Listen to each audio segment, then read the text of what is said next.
Eftel was a middle-aged mage who spent almost 40 years studying lightning magic to help defeat the demon lord alongside the other great heroes.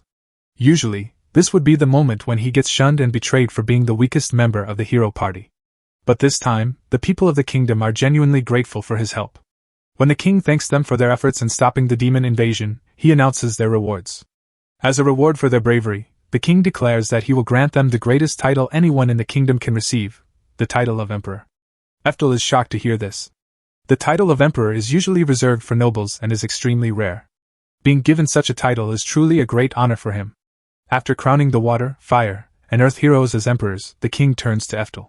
He acknowledges that while Eftel may not be the strongest mage, everyone knows that the hero party could not have triumphed without his help. So Eftel will also receive the title of emperor. He feels happier than ever because this moment makes all his sacrifices during training worthwhile. Years pass, and Eftel is now a retired old man living in the countryside. He spends most of his days training the young children he has taken in over the years. During today's lesson, Eftel has the kids practice their magic formations while balancing rocks on their heads to help them maintain focus. A few kids struggle at first, but they all manage to get it after a while. Once Eftel is satisfied, he tells them they can finally take a break. The kids are exhausted, and Eftel praises their hard work. However, he then mentions he wants to see them practice the level 4 magic he taught last week. Just as he finishes speaking, Merlin asks him if he's sure he wants to keep going without taking a break for himself first. Eftel can see she is genuinely worried about him since he's getting old, but he reassures her that he can still bend his knees without sounding like bubble wrap, so standing a little won't tire him out. He remembers the day he found Merlin. She was the daughter of a demon woman caught up in one of his battles. Despite her being a demon, he decided to take her in because she wouldn't survive on her own. Though she is likely too young to remember, Eftel feels guilty, knowing he must have killed many of her family members during the war when she looks at him with such sincere concern. For now, Eftel decides to continue with the lesson and tells everyone to prepare to review the level 4 spells again. But Merlin interrupts and asks if he could teach them some level 6 magic today. The other kids are puzzled why she would want to learn level 6 magic when they just covered level 5 yesterday.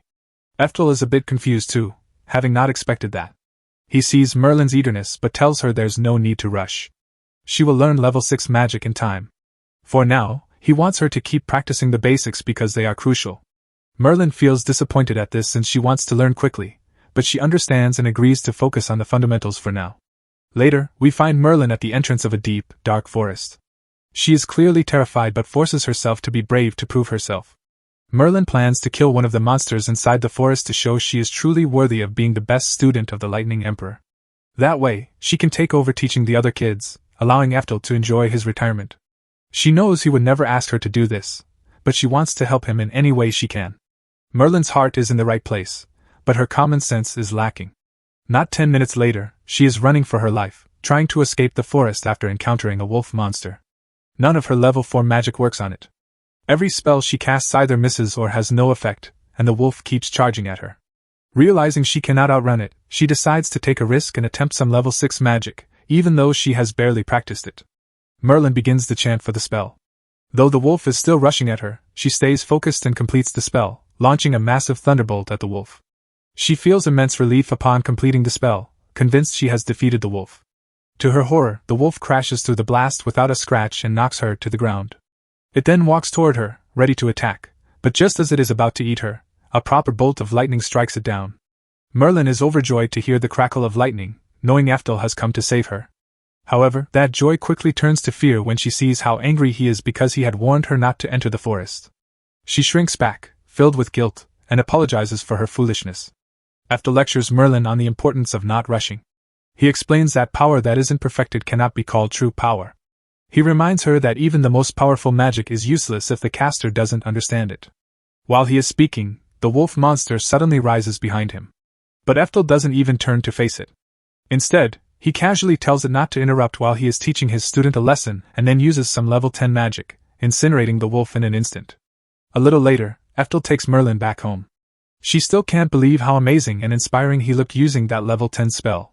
But he tells her to hurry and go to bed because she has had a long day. Merlin agrees and turns to get ready for bed. Suddenly, Eftel falls to his knees and starts spitting up blood. Merlin rushes to his side, worried about him. Eftel apologizes for allowing her to see him like this because he knows she looks up to him. However, Merlin reveals that she already knew about his sickness. She noticed it a while ago, which is why she worked hard to become his successor. She didn't want him to strain himself so much. Eftel feels ashamed that his condition drove her to pursue power recklessly, but he tells her he doesn't have much time left. He can't afford to waste a single minute resting. Merlin struggles to understand why Eftel insists on working despite his illness. Eftel explains he wants to be the one to teach the next generation of mages like her and the other kids. There was a time when he wanted to be the strongest mage of all time, but he has accepted that this will never happen. Now, he focuses on nurturing the next generation. Merlin doesn't get what he means, as he is clearly very strong. Eftel knows he is more powerful than most mages, but he has no chance against the other emperors, who are younger, stronger, and more talented. The next morning, one of Eftel's students knocks on his door with some good news. The Flame Emperor just published research on how to accurately determine a mage's magical talent. Eftel is shocked and grabs the paper to read it. The research paper provides a clear method for testing a mage's aptitude. Eftel is impressed by the Flame Emperor's groundbreaking discovery. He wants to try it out, so he calls everyone to gather. Later, everyone meets in the lab for the aptitude test. After preparing all the required materials, Eftel decides to check Merlin's aptitude first. He places 4 strands of her hair into 4 different test tubes. After a short time, they all change color, with the blue and green test tubes glowing especially brightly. This bright glow indicates that Merlin has S-rank talent in both water and wind magic, which everyone agrees suits her talent. The dull red and brown vials show that she has B and C-rank talent in earth and fire magic. While everyone talks about how cool this is, Eftel realizes the test is 100% accurate.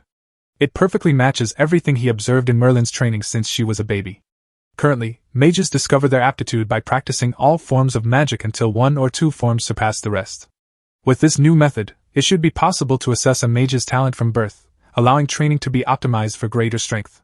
Since the test seems genuine, Eftel decides to try it next.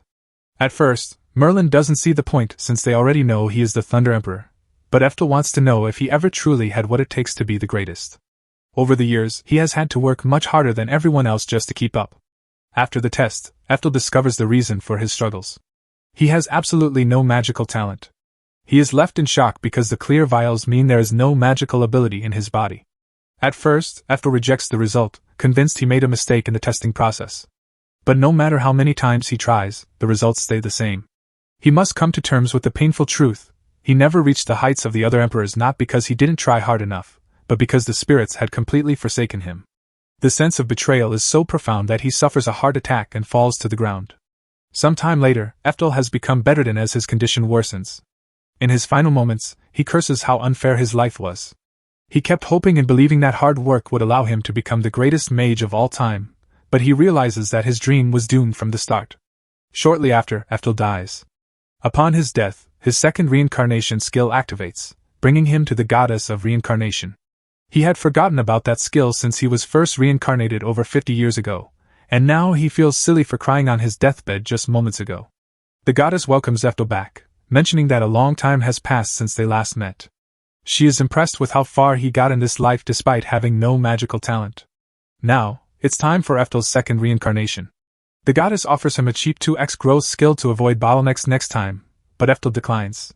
He believes he already has all the magical knowledge he needs to reach heights he couldn't in his past life. The goddess expected this kind of answer from him, and since he is ready, she reincarnates him into his new life.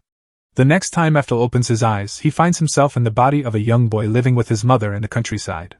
His life here is pretty normal, but with the memories of his past life now recalled, he sneaks off to the shed at his earliest chance to try out the aptitude appraisal method the Fire Emperor developed.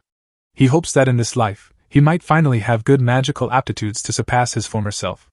To his disappointment, he finds he has 0 talent again. He's starting to regret turning down the cheat skill the goddess offered him. Being talentless yet again, he fears he will hit a bottleneck after learning 10th level magic just like in his last life. As he despaired over his mediocre fate, he suddenly sees a dragon flying overhead, heading straight for the city. A group of knights tries to stop the dragon, and Eftel runs after them to help. Then he realizes he is still a 4-year-old.